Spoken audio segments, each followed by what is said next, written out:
Imagine this. You're sitting at a red light in a wealthy part of Los Angeles or Dallas. To your left, a brand new matte black electric SUV hums.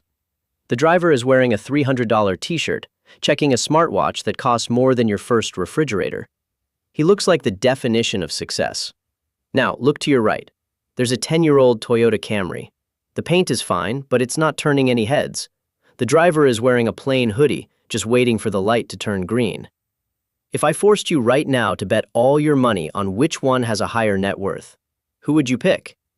99% of you would point to the SUV, and 99% of you just committed financial suicide. In 2026, the math tells a completely different story. We've entered the era of the luxury paradox. The person in the $90,000 electric car is likely one bad month away from a total financial meltdown. Meanwhile, the driver of that old Toyota is quietly watching their brokerage account cross the $500,000 mark. My name is Luke, and I spend way too much time thinking about the psychological traps that keep the middle class broke. If you're someone who earns a decent salary, but your bank account never seems to grow, hit subscribe and give this video a thumbs up if it opens your eyes. We need to discuss why a boring car is actually the loudest wealth signal you can send today. Here is a number that should make you feel uncomfortable. The average monthly payment for a new car in the US has crossed $730. But if you're looking at the luxury segment, you're staring down a bill of $1,100 every single month. You might think, Luke, I can afford it. My $120,000 salary allows me to pay $1,000 a month. Fine, let's do the boring math your car dealer hopes you never calculate. If you took that $1,000 and instead of giving it to a bank for a piece of metal that depreciates every second, you put it into an index fund at 8% interest, in just 10 years, that money grows to $184,000. But wait, it gets really interesting. The Toyota driver, the one you thought was a loser, doesn't pay the bank anything. He maintains his car for $1,200 a year. That's it.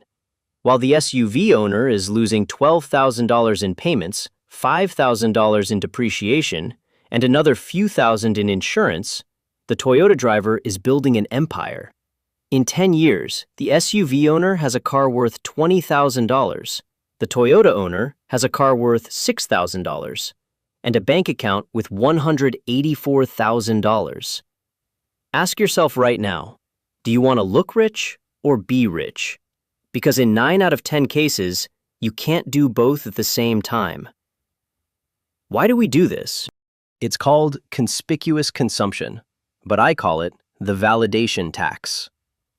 We pay a huge premium to prove to strangers, people we don't even like, that we're doing well. A 10-year-old Toyota is a signal of financial autonomy. When I see someone driving a well-maintained, decade-old reliable car, I don't see someone who can't afford a new one. I see someone who has killed their ego. Someone who decided their future freedom is more important than a temporary dopamine hit at a stoplight. By the way, have you ever wondered why Mark Zuckerberg or Warren Buffett have driven ordinary cars for decades? Do you really think they're just saving on comfort? Or do they know something about money that you don't?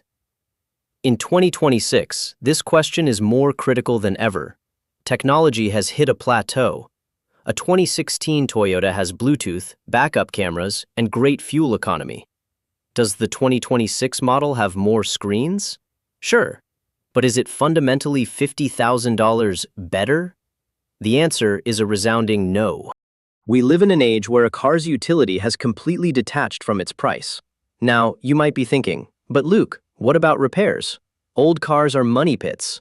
Look, I get it. The fear of a $2,000 repair bill drives people into the slavery of a $12,000 a year lease. That is like burning your house down just because the kitchen sink is leaking.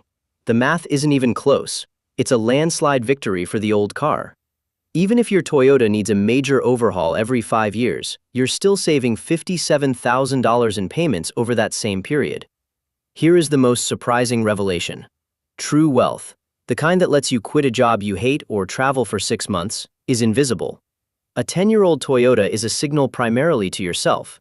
It is a daily reinforcement of the habit of delayed gratification.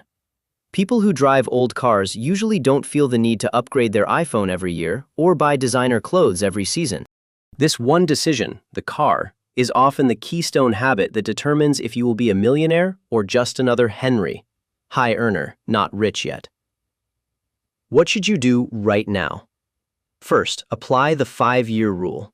If you have a car loan, make it your goal to pay it off and drive that car for at least 5 more years after the final payment.